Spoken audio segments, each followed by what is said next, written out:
ይሄ ለቤቱ ያልጠቀም እናቱን ከቀበሌ ቤት ያላወጣው ውሸታም እናቴ እንግሊዝ ናት እናትን አግኝተናታል እዛው አዲስ አበባ ነው ያለችው ቤት ቀይራ ጎረቤት ሌላ ቀበሌ ቤት ነው ያለችው ስለዚህ ምንም ሞራል የለም ስለ ኢትዮጵያ ለማውራት በሱ ምክንያት እሱ ነው እኔ ትግስቴን የተፈታተነው በቃ የሆነ አገር እንደሚያዝ ነገር የሆነ መድፎች እንደሚያሰልፍ ድሮን እንደሚያስተኩስ ምናምን አስነሳባለሁ ካላደረግ እዘቀዝቃለሁ ምናምን ኧረ እኔ እዘቀዝቀዋለሁ የፋሳም ፋስ እኔ ሲያገኘኝ ገስት ላይ ቆሮጦ እኮ ነው የሚወጣው መቀመጥ አይችልም ይንቆራጠጣል አስወጡት ምናምን ጀግና ነኝ ተሳዳቢ ነኝ ቤትን ከፍተ ተሳደባ የምትለው የሰው ቤት ስገባ ነው ጨዋ የምትሆነው ማትሳደበው ተሳዳቢ ማትሆነው ሁላችን ተሳዳቢ ነን ግን ጠይቀዳለች ምን አለ መሰለ ዛሬ በጣም ይገርመኝና እኔ አንተ ምን በዛ ልክ እንደዛ ነው ብዬ አላምንም በጣም ጓደኛዬ ነበር አለ እኔ ዳልቻ ሳቀህ እንግዲህ ለረጅም ጊዜ ነው ያ ከሱ ጋር ጓደኛ መቼ እንደሆንክ ደግሞ አውቀዋለሁ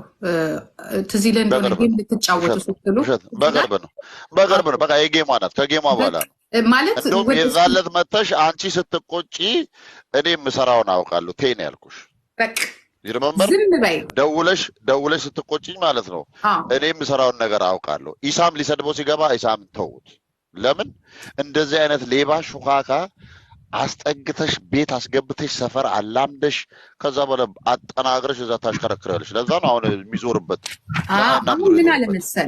ምን አለ ለሌላውም እንድትረዱት ብዬ ነው እንግዲህ ተናግሯል የዛሬ 2 ነው 3 ዓመት ነው ዳልቻ ከሱ ጋር የምትጫወት ከሆነ ስለው ታይራፊ እኔ ነኝ የማውቀው መጨረሻውን ታያለሽ አለ ቢቆይም መጨረሻው ግን እዚህ ጋር መሆኑ ደስ ብሎኛል ትንሽ ግን ዘገየ ሁለተኛ ደግሞ ምን አለ መሰለ እኔ በጣም ጓደኛው ነኝ ለብልጽግና ብሎ አለ ለምን ሽመልስ አብዲሳ ተነካብኝ ብሎ እኔን መክዳቱ ምናምን ሲል እስቲ በኦሮሞ ፖለቲካና በኦሮሞማ ያለውን ትስስር ንገረው እስቲ ማለት ፖለቲካ ወይንም ማወቅ ማጥናት የለብንም ማናችንም ፖለቲከኛ መሆን የለብንም ሁላችንም የራሳችን ፊልድ እና የራሳችን እውቀት አለን ግን አንድ ሰው መብቱን ለመጠየቅ ፖለቲከኛ መሆን የለበትም ወይንም ደግሞ የሆነ ዩኒቨርሲቲ ገብቶ ሪሰርች ማድረግ የለበትም መብቴን አትንካ ማለት ማንኛውም እንስሳዎች እንኳን ቦታቸው ስፍራቸው ሲነካ ብለው ማጥቃት ላይ በግሩፕም ሆነ በቡድንም ሆነው የመንጋ እንትን ይሰራሉ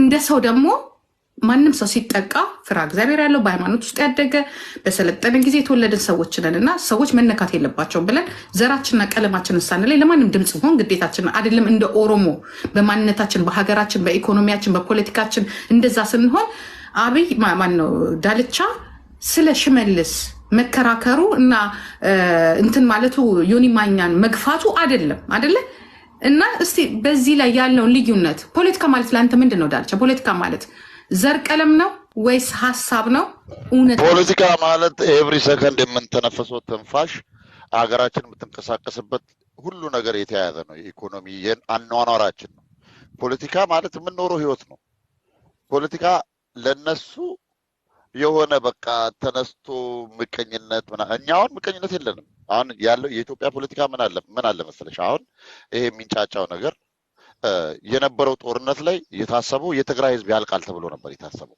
በቃ ትግራይ ድምጥ ማጡ ይጠፋል አማራ መንገድ ዘግቶ ነበር ወላይ ትግራዮች ጎበዝ ጀግኖች ናቸው በዚህ ማለት እንደ ሰው እንደ አካባቢው ለምለም አካባቢ አይደለም እንደዛ ተቸግሮ ጥርሳቸውን ነክሶ መድኃኒት አይገባም በበሽታ የተሰቃዩ ይሄ ጃዊሳ ገብቶ ሴቶቻቸውን ሲደፍር ሚስማር ውስጣቸው ያስገባ ሲያሰቃይ መጥፎ ጆኖሳይድ አርጎ ወጥቶ ራሱ ሰርቫይቭ አርጎ ፖለቲካውን ችሎ እሺ በቃ አለፈ ችግር የለው በቃ እንስራ ተባብሎ አብሮ ሲሰሩ እንዴት ይታረቃሉ ሞት እንገኛለን ብሎ ጃውሳ መሳሪያ አንስቶ ልክ ውጊያ እንደሚችል ከተማ ውስጥ ወደ ላይ የተወከሰ ይዞሩ የሰርግ አሸሻው የሚባለው ዘፈን መስሎት ማለት ነው ይሄ ነው ችግር የፈጠረው እንጂ የኢትዮጵያ መንግስት ፌደራሉም ሎካል ይሄ የአማራው መንግስት ነክቷቸው አይደለም ማንንም አልነካቸውም ሲጀመር አይታዘዙ ጉረኛ ናቸው ሰፈራቸው ውስጥ ዝም ብሎ ነው የሚተኩሱት አብይ አህመድ እኮ ጠቅላይ ሚኒስትር ነው ምንድነው ያለው አማራ ክልል እኮ አሁን ዝም ብሎ ጥይት ነው የሚንጫጫው ነው ያለው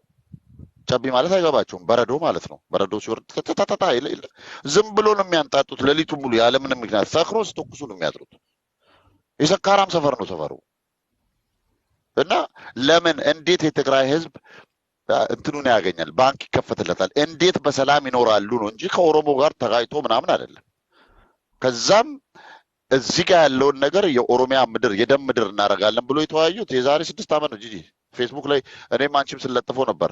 እኔ እንደውም ፌስቡክ የተዘግቶብኝ ነበር። ትልቅ ፌስቡክ ነበረኝ ሪመምበር። የዛኔ አዘጉት። የነሱ ንግግር 13 ሆኖ ሲወያዩ ወለጋ ውስጥ ገብተን ወለጋን የደም ምድር ማድረግ አለብን። ለምን ወለጋ የመጀመሪያ ኢትዮጵያ ጀት አብራሪ የወለጋ ኦሮሞ ነው። ወለጋ ማለት የመሬት ስም ነው። አርሲ ማለት የአካባቢ ስም ነው። እኛ እንደ ኦሮሞ ነን፣ ተበታትነን እንኑር እንጂ ያንን ምድር ባዶ ማድረግ አለብን። ጭንቅላት ያለው ሰው የሚወጣው ከወለጋ ነው። ለምን የመጀመሪያው ጀት አብራሪ ወለጋ ነው፣ የተማረ ሰው ወለጋ ነው ተብሎ ስለሚታሰብ ያን ሰፈር የጦር ምድር ካደረግን ኦሮሚያ የሚባል ሌሎቹ ዝም ብሎ ነው የሚዋጉት፣ ተናዳጅ ናቸው፣ ተደባዳቢ ናቸው። እዛ ገብተን ዝም ብለን እንደባደባለን።